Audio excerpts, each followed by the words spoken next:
Sa hindi pa nakakaalam kung ano ang requirements ni YouTube para ma-monetize ang ating YouTube channel, ipapakita ko sa inyo guys. So, hindi siya makikita sa YouTube apps, pero dito sa apps na to, makikita natin siya kung anong requirements ni YouTube para ma-monetize ang ating YouTube channel. Punta tayo dito sa YouTube Studio. Pindutin natin yan.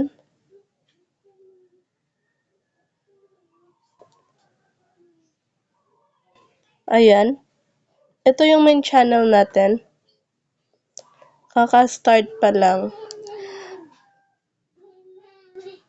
So, para makita natin yung requirements ni YouTube,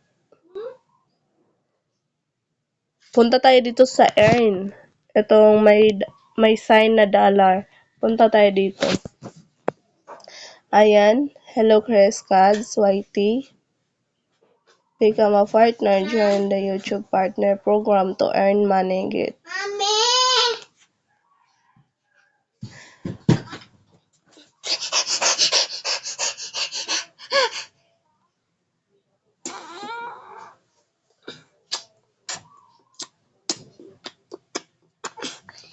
Kupon. Tit kupon. Medit kupon. Aman ima. Aman ima. Aman ima ba? Sorry to na charge na lobat. Nadubat. Tusa ka ba? Sige na ka. Ito mamakaw ang dito. Aman. Di. Ode.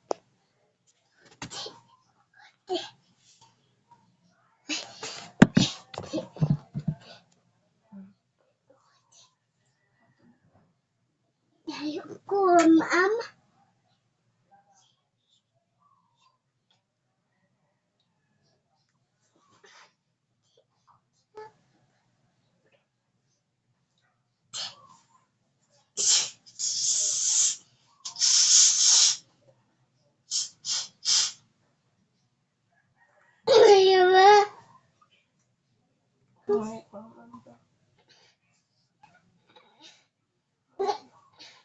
Putok ka? Putok ka? At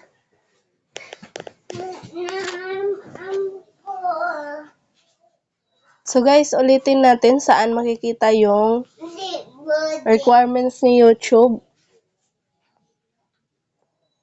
Punta lang tayo sa YouTube Studio. I-install nyo lang to guys para makita nyo yung requirements ni YouTube.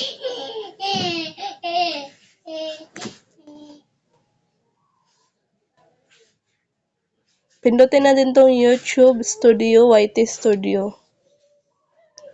Punta tayo dito sa Earn. Ayan, ito. Many ways to earn. Ito yung mga earnings niya, guys. Limang paraan para kumita sa YouTube. Diba ang daming option? Daming pagpipilian, time at sipag investment lang. So, scroll natin pababa para makita natin yung requirements ni YouTube.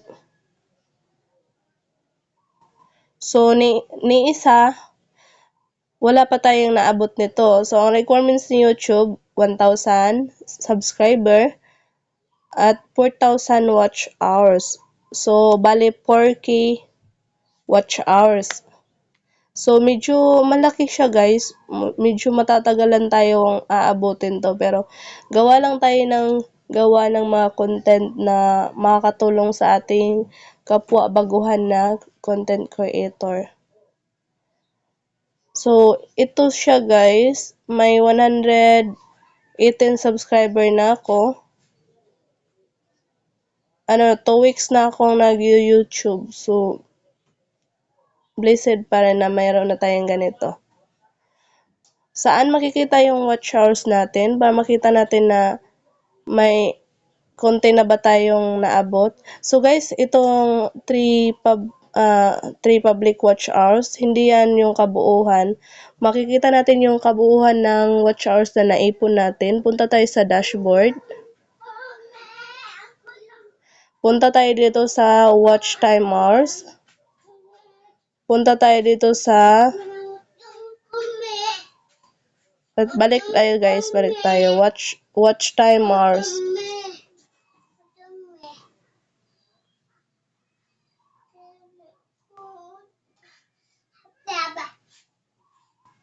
So ito guys, ulitin natin.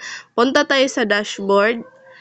Pindutin natin tong watch time hours. Pindutin natin tong, meron kasing pagpipilian dito, views. O ito, sa views. Sana yung watch hours natin. Wait lang. So ito, may mapipilian siya. Scroll nyo lang pag ganito. So ito na. So may naipon tayo na watch hours dito na 6 hours. 28 days nakalipas. Dito tayo sa lifetime. Dito makikita yung lifetime kabuuhan ng watch hours na naipon natin. So, ayan, may 6 hours na akong naipon sa 2 weeks ko na pag-YouTube. So, ganun lang guys ha, saan makikita yung watch hours natin. Pindutin lang tong watch hours. Pindutin lang tong watch hours ulit. Scroll natin pa ganito, hanapin yung lifetime. So, dyan makikita yung lifetime. Kasi dito, hindi pinapakita lahat. Pero dapat guys, kapag mapuno na talaga ito, dapat ito talaga yung punuin natin. Kahit doon nakaka-inspire kasi nagpas 4K na siya. Pero dito, hindi pa. So, kailangan natin itong punuin yung bayong para ma-monetize. So, ayun lang. Sana makatulong tong video na ginawa ko.